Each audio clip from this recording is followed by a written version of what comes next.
à la tête de l'institution de l'ANAPI, l'Agence nationale de promotion des investissements, nous avons une dame qui œuvre à améliorer le climat des affaires, à faciliter les investissements privés et à valoriser les opportunités économiques du territoire congolais auprès des partenaires que vous êtes, nationaux et internationaux.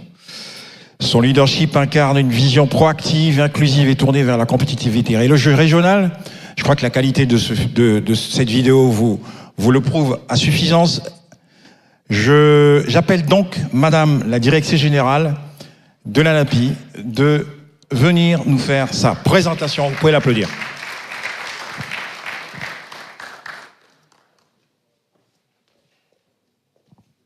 Ok. Bonjour à tous et à toutes et merci d'être venus aujourd'hui. Je pense qu'on va passer une très belle journée, une journée riche d'apprentissage. On va présenter les opportunités d'investissement de la RDC, tout ce qui a été entrepris en termes d'amélioration du climat des affaires, et dans la suite du programme, on va aller dans du concret, on va présenter les projets en quête de financement dans les secteurs répertoriés comme prioritaires dans notre plan national stratégique de développement. Merci. Je ne sais pas si c'est déjà... On entend parler de la RDC, la République démocratique du Congo, pays au cœur de l'Afrique. Ça marche maintenant. Pays au cœur de l'Afrique, avec des dimensions continentales, avec des frontières avec ses voisins, 9 pays voisins, plus exactement. Une population de plus de 100 millions d'habitants, dont plus de 60% à moins de 35 ans. Donc un potentiel démographique énorme. Ça traduit la vigueur de la main-d'œuvre en RDC. À côté de cela, la RDC est membre de plusieurs organisations régionales. Et donc tout ça lui procure un marché de plus de 250 millions de consommateurs.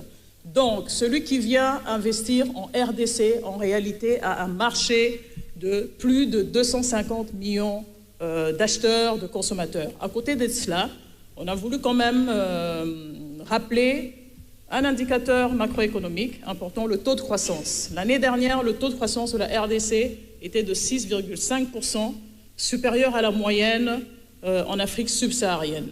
Les projections pour cette année, donc 2025 et 2026, se situent, à ce jour en tout cas, puisque les projections sont sujettes à changement, à 5,3%, en dépit de tout ce qu'il y a comme tension au niveau mondial, mais aussi en interne, notamment dans la partie est du Congo. Donc c'est pour dire qu'il y a des efforts considérables qui sont fournis au niveau du pays. Vous êtes... Exact, très bien. Alors, en termes de flux d'investissements directs étrangers captés par la RDC, ça a été mentionné par son Excellence, Monsieur le Ministre d'État, la RDC se positionne parmi les 10 premiers pays africains à attirer les investissements directs étrangers. Elle se positionne avec des flux de l'ordre de 3,11 milliards de dollars. C'est déjà une amélioration par rapport à l'année dernière où elle avait capté plus ou moins 1,7 milliard de dollars, mais nous ambitionnons plus que cela. Nous voulons aller encore plus loin que ça, que ce soit en termes de position et que ce soit en termes de volume des flux d'IDE. On peut passer? Vous avez sauté une slide. Bon, bref. Il y a une slide qui n'apparaît pas. En fait, c'est pour montrer d'abord la vision de son Excellence, Monsieur le Président de la République, chef de l'État, c'est de faire de la RDC un État uni, fort et prospère. Et de cette vision forte, il y a une vision stratégique qui a été déclinée. Et pour la RDC, on est très clair, notre ambition, c'est de devenir, à l'horizon 2050, un État à revenus élevés. Alors, on passerait par 3 phases. D'abord, en 2030, en transformant l'agriculture, le potentiel agricole. En 2040, transformer l'industrie, passer réellement d'une économie extractive à une économie industrialisée de transformation. Et en 2050, capitaliser tout cela et devenir un pays à revenus élevés grâce à l'accumulation de la connaissance, donc du savoir. Et de là, il y a un plan national stratégique qui a été mis en place. Ça a été très bien décliné par son Excellence tout à l'heure, qui s'appuie sur 5 piliers. Je ne vais pas revenir là-dessus. Mais il y a 2 leviers principaux pour pouvoir atteindre les objectifs fixés dans notre plan national stratégique de développement. C'est d'abord l'amélioration du climat des affaires et ensuite la promotion des investissements. Et de toute manière, les 2 sont liés. Voilà la raison d'être de l'ANAPI aujourd'hui. Voilà la raison d'être du Side Event qui est organisé en ce jour avec vous tous ici présents. Je vous remercie encore une fois pour votre présence et j'espère et pour votre participation plus que active.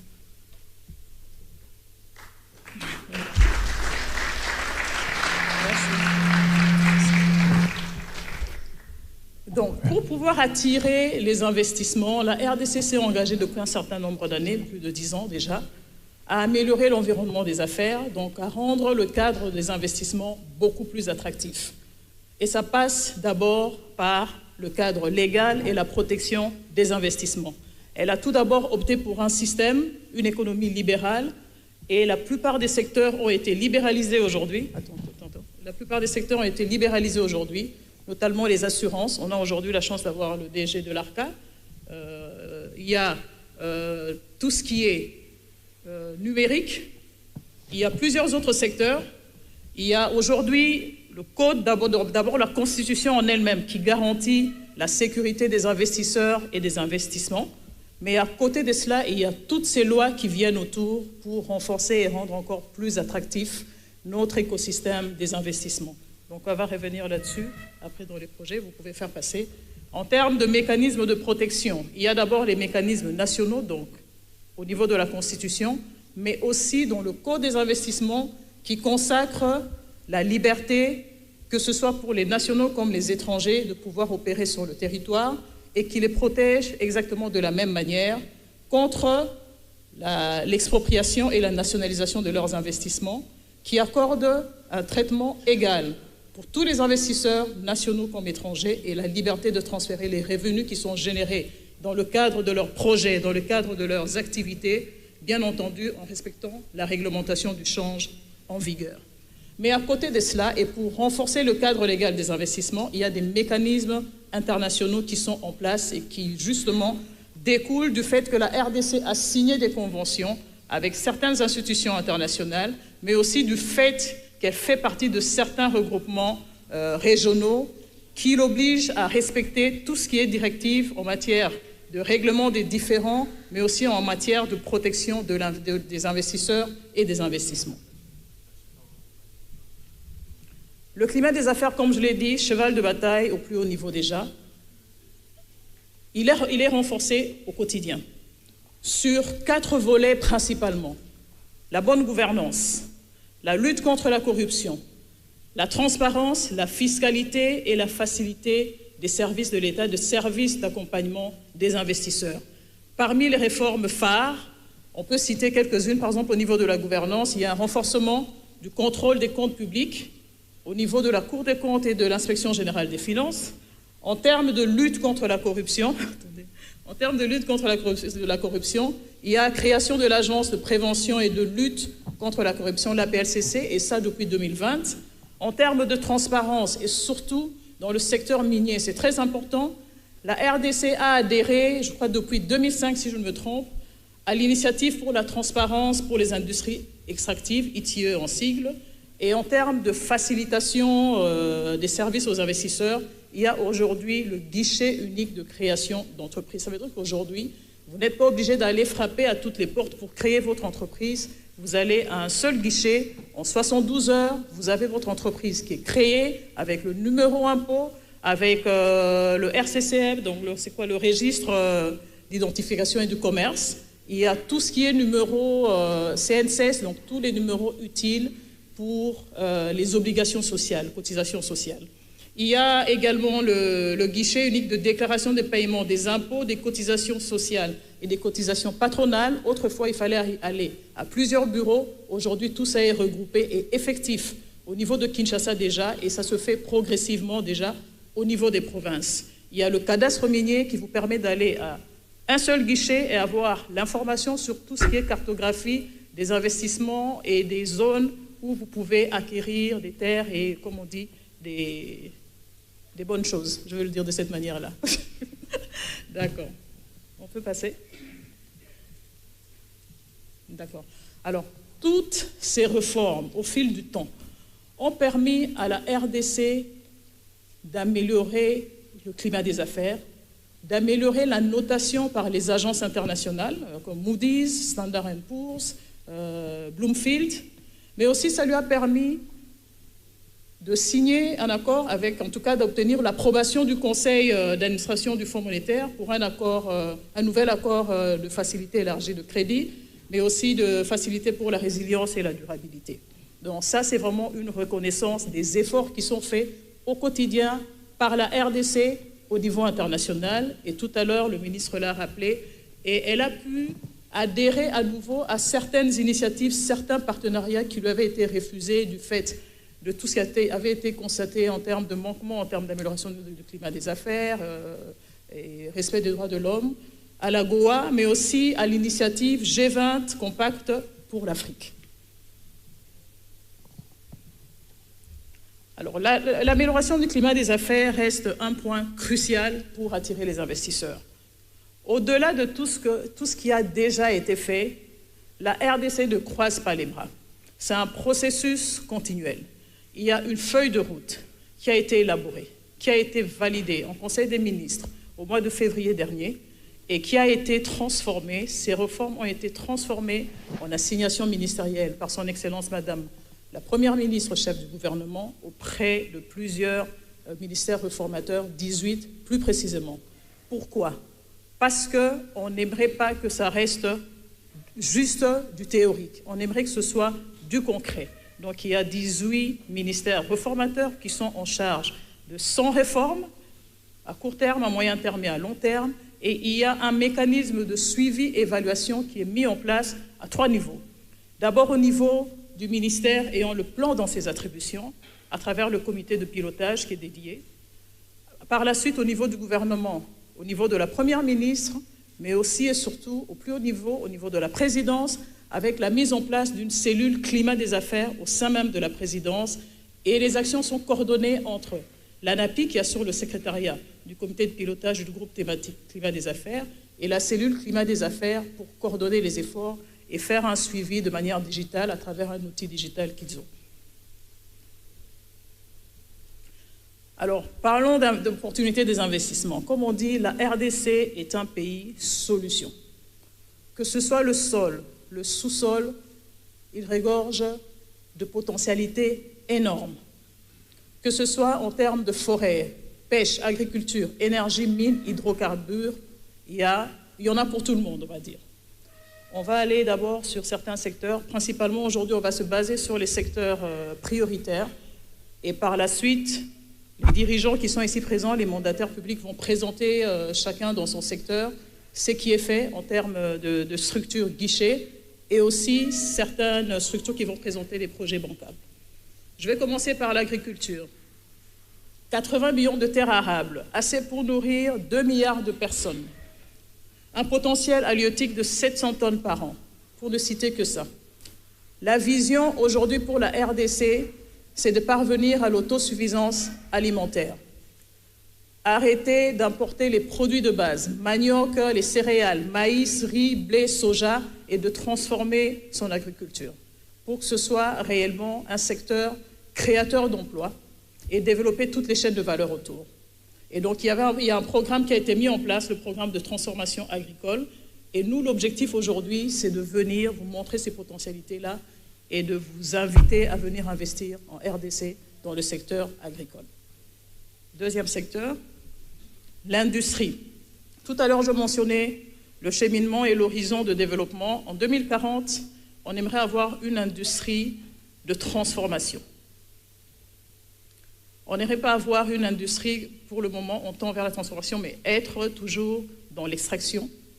Et il y a un plan directeur d'industrialisation qui a été mis en place pour que l'industrie soit réellement le moteur de la diversification de notre économie, créer de l'emploi et transformer, tendre vers la transformation réelle de notre économie.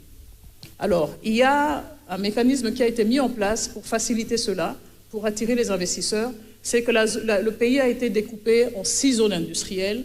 mais aussi il y a la mise en place des zones économiques spéciales avec une loi qui a été mise en place et le décret d'application, mais aussi et surtout une agence qui est en charge des zones économiques spéciales. Ça fait que quand il y a des investisseurs qui viennent s'installer en RDC et qui décident d'aller sur les zones économiques spéciales, ils bénéficient de certains avantages douaniers, fiscaux, sur 10 ans si ce sont des aménageurs et sur 5 ans si ce sont des entreprises. Ce délai est renouvelé une fois encore. Donc, si vous êtes aménageur, il y a d'abord les avantages pendant 10 ans, et puis encore une fois 10 ans, et à partir de la 21e année, il y a des réductions à 50% de tous les avantages que les zones économiques spéciales peuvent offrir.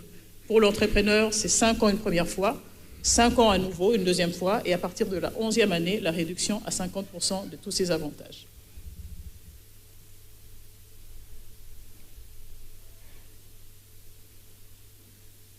Juste pour mentionner, pour les infrastructures, dans la suite du programme, on a la CGT, l'agence des grands travaux, l'agence congolaise des grands travaux, qui va présenter certains projets en termes d'infrastructures. En termes d'infrastructures, évidemment, il y a un déficit, il y a un besoin de moderniser et de réhabiliter les infrastructures de base. Pour la vision, il y a le programme 145 territoires qui a été mis en place pour réellement aider à intégrer les régions. Ça va dans le sens du 5e pilier du programme national, le plan national stratégique de développement, d'arriver à un développement durable et équilibré des provinces.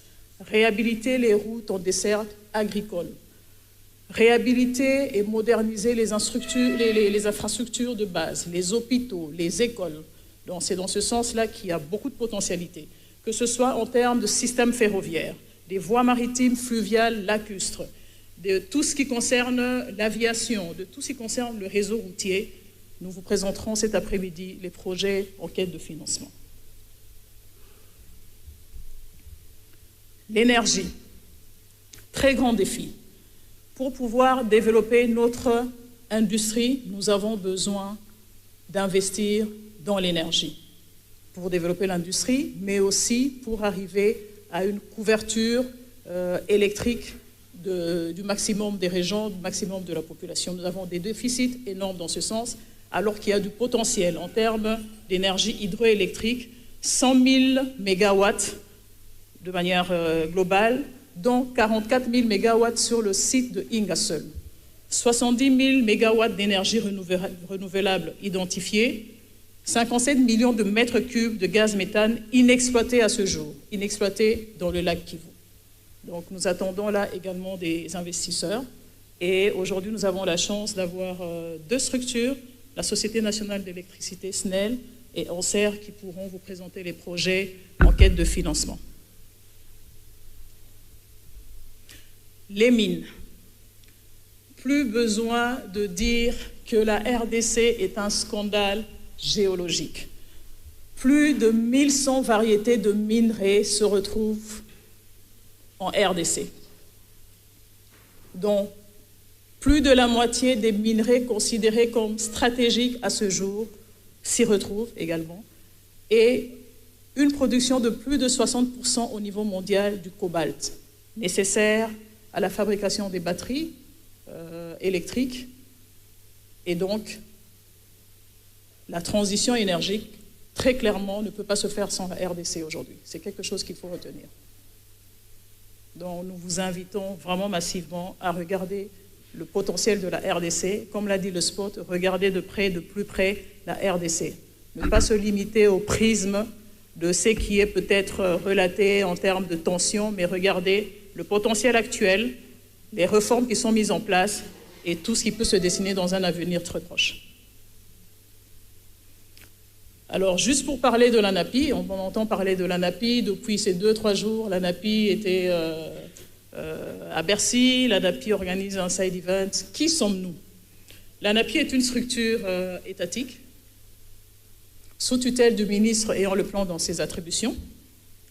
Et elle a comme mission principale de faire la promotion de l'image positive du pays auprès des investisseurs, de faire le plaidoyer pour l'amélioration du climat des affaires, de faire la promotion des opportunités d'investissement et surtout d'accompagner les investisseurs avant, pendant et après leur installation, donc l'installation de leur projet en RDC. Et pour ça, on agrée des projets qui sont éligibles au code. Quels sont les secteurs qui sont éligibles au code? C'est tous, sauf tout ce qui est lié au secteur bancaire, qui dépend de la Banque centrale, aux assurances, qui dépendent de l'ARCA, tout ce qui est armement, qui dépendent vraiment d'un secteur particulier, explosifs, j'oublie quelque chose, mines et hydrocarbures, qui dépendent d'un code spécifique, le code minier, donc principalement cela. Et lorsqu'on agrée des projets au code des investissements, on octroie des exonérations douanières, des exonérations fiscales et parafiscales, et le code garantit, comme je l'ai dit au début de mon exposé, la sécurité des investissements et des investisseurs. Juste un aperçu sur les chiffres.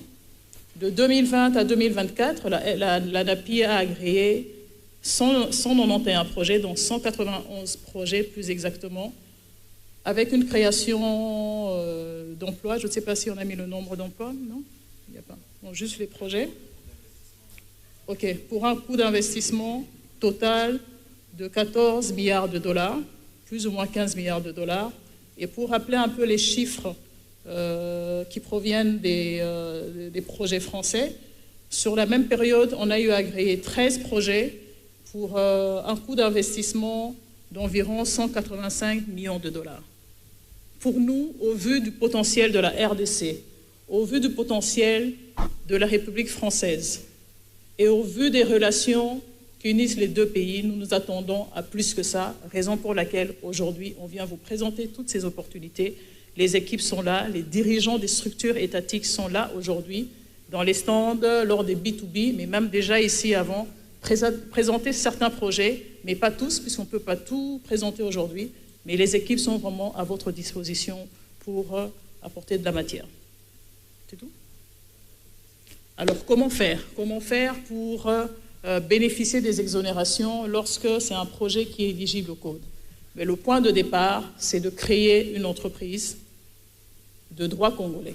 Ça ne veut pas dire qu'il faut être congolais pour cela, non. C'est une entreprise de droit congolais et nous facilitons les démarches pour vous accompagner vers le guichet unique de création d'entreprise et pour monter les projets. Il y a tout un canevas qui est bien défini. Là, encore une fois, les équipes de l'ANAPI se mettent à votre disposition avec vos conseillers financiers pour pouvoir présenter les projets et les soumettre après à l'agrément.